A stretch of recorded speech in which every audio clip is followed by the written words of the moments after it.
Hello everybody, my name is Kira and holy shit, they added new Genshin Endgame. Okay, I don't think it's here in the notices and I don't know if I can I'm totally, if I find screenshots I will, but they added new Endgame in Genshin, or they're gonna add in about a month. Was it July 1st, I think? It's called the Imaginarium Theater.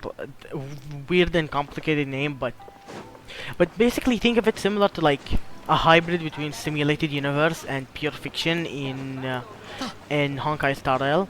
いいさ。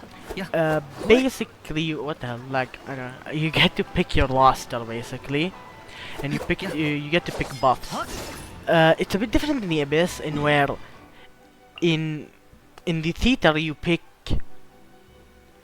what is it, like 18 characters, I think.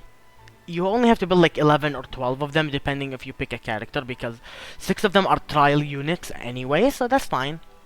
But other than that, it's like a good game mode in my opinion. You basically go through floors and such. I think it was 4, 6, and 8 depending on the difficulty you pick, and in 3 of the 8 ones are boss chambers actually. So, and that's good. I love it. From what we've seen, I love it. It seems to be easy, and it's like similar to pure fiction, where there's like a bunch of small enemies that you have to kill. Meaning, characters that are very well in AoE, like Kazuha, just せい。absolutely skyrocket in value. And one more thing, you pick characters and not teams. That's one very important thing. You pick characters and then you make a team out of them, rather than picking two teams like the Abyss. Now, what does that mean for your account? Not really, not much, because I'd say just play your favorites, pull who you like. If there's a character that's good for a specific type of content, even if you don't like, if even if you wanna clear that content badly, you shouldn't restrict yourself to a character that you hate, right? So pull who you like. Obviously, some accounts are gonna be better suited towards the thing than others. Like I'm probably gonna have to level 90 my Itinerary for this. He's already built, I just need to level 90 him. I'm thinking of also giving artifacts to my Xiao, maybe build Beidou if she's that good, like, but as you're seeing, my account is very horizontally invested, as in I have a lot of units that are built that I can't use at the same time, obviously, for the Abyss. So it's very good to see that there's actually a choice for was it horizontally invested accounts. And one more thing, the characters that are good in the theater, they're significantly more different than characters that are good in the Abyss. Because characters relying on a teammate isn't as bad in the Abyss, because at the end of the day, you can get them eventually. And it's not like you need teammates to clear.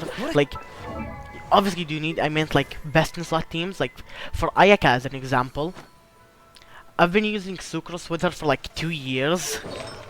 But now I use Kaza, and while it's significantly better, I still 36 starred in Abyss with Sucrose in an Ayaka team, despite that being arguably Sucrose's worst team, really. That she's viable in, I mean. So you can still clear content and such. It seems to be, I've seen people complain that it's easy, but I don't think it's an issue. Like, I feel like people complain that it's hard, but it's easy. But then when it gets hard, they're gonna complain that it's too hard because you have to build like 11 characters, 12 if you don't have a friend with a good unit. And by the way, you can add me if you want. This is my UID. I'll probably try to put it on screen when I can. Like, look at this. I have decent units, decent enough that you should be able to clear. So if you have a unit you're missing or you want to use, you can add me. But I think, like, anyway, back to my point. I think it's good that it's easy. It's like the thing is, the Abyss is just very stressful to clear. Like, as you're saying, this current Abyss is cancer.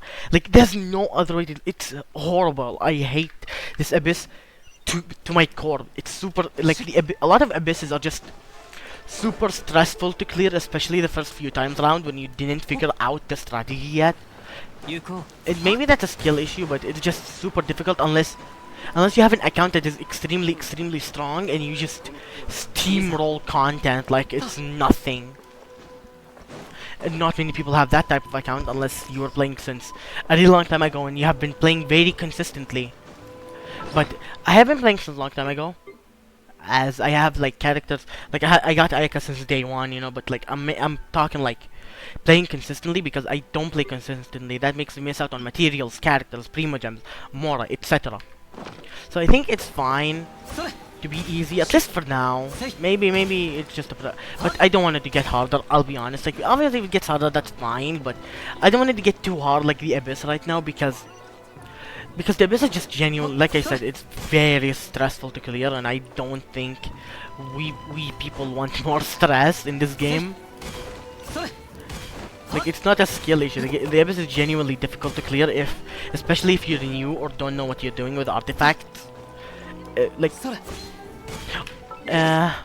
One more thing, the fucking theater is actually very good for characters like Arlecchino in the upcoming Chlorinde, Nubilette, who else? I mean, I'll hate them, not much. Nilo, no. Like Wanderer, what is Wanderer? Yeah, like Wanderer. The reason for that is because characters who are very self-sustaining, like Wanderer is, or like Arlecchino, like probably Chloride as well. Like, those characters are gonna perform very well, because like I said, you pick characters rather than a team, and you make a team out of randomized choice between those characters. Now, I would recommend you don't invest too much time into characters. Like, you literally just level them up to like 70 or 80, and then you spend like a month in their artifact domain while strongboxing whatever else you need. And yeah, I mean, I don't know if I even need to level 90 my Itinerary, like I said, but even then, I just want to do it for extra damage. Oh, I need the gems for I'll hate them. God darn it. Okay, I can't. Sadness.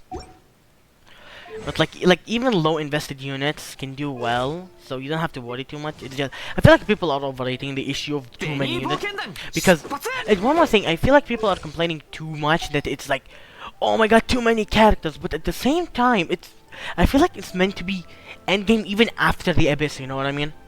Like, you know how, like the Abyss requires you to vertically invest into units generally, or like very high artifact investment on like 4 to 8 units, and that's annoying in my opinion. Like, you have to invest a lot of time to get a character Abyss ready, especially if you're not using them in some sort of like Dendro team where they do a lot of damage baseline. But secondly, this is meant to be endgame. It's an endgame mode. It's meant for players who have been playing for years, who can consistently and easily clear the Abyss, possibly 36 stars. If you can clear the Abyss comfortably, 2 stars on each chamber, then you're probably having a big enough roster that Imaginarium Theater's like character requirements shouldn't be too bad. For newer players it does suck, but it's like an endgame goal to strive towards. I guess that's a good way to word it. But anyways, they give us like 2 months in advance, I think, for it, so that's good. Like, right now until like it comes out, like 1st of July, I think. Like, yeah, July, yeah. So, very good. They will also be changing the Abyss schedule to be once in 30 days, and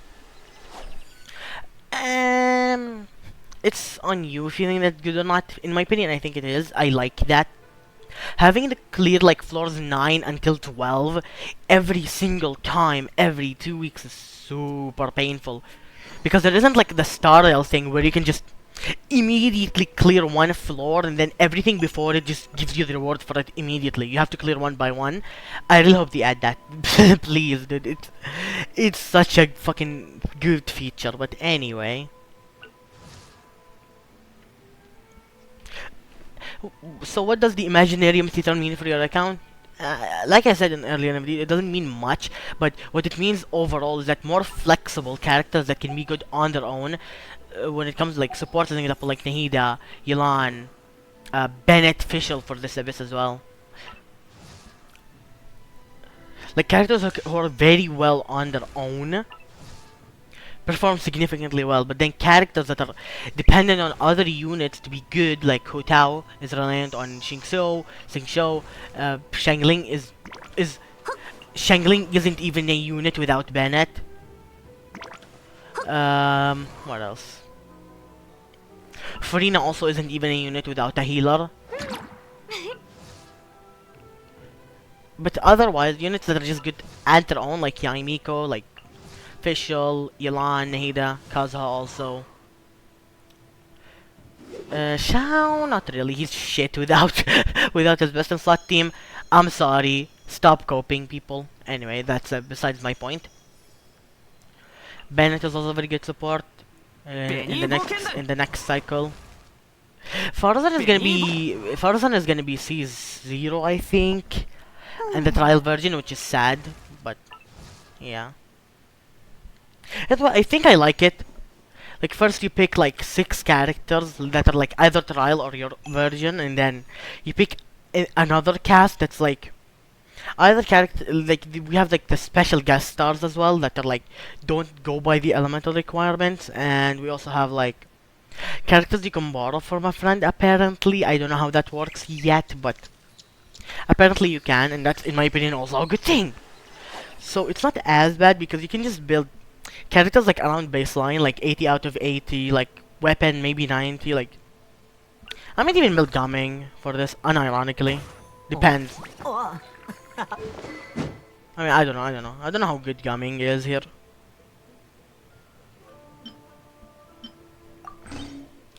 But I mean, I don't know. But like you can just use basically anyone. Some characters will perform worse, like oh yeah, Hu Tao. Hu Tao will be is significantly worse in this abyss. She does less than Yoimiya. I'm not even joking. Some dude calculated it, and Hu Tao on her own is gonna do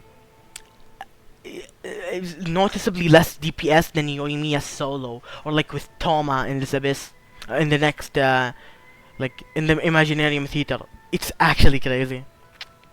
So characters who are reliant on other characters like Xiao, Hu Tao, Furina are not gonna go very well, but then characters that are good, you know, on their own, they're gonna perform very well. That's basically the TLDR.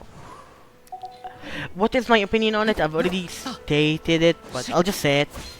It's a good mod. I fucking love it. It's amazing. I will always love new content in this game, especially combat. It's looking very fun and very good, and the fact that it's easy also means that it's also very good to me. It's probably gonna be one of my favorite activity in Genshin until they make it too hard, and then it's gonna be like shit. But until then, I really like it. I really hope they keep it like easy or medium difficulty, because I really hate the Abyss, and I'm glad that the amount of clears, instead of doing it twice a month, it's now once a month. It's gonna be, which is very good, very fun in my opinion. I love that. On an ending note, thank you guys for watching. Please share a like and subscribe, and bye bye. And maybe comment your opinion on it. Bye.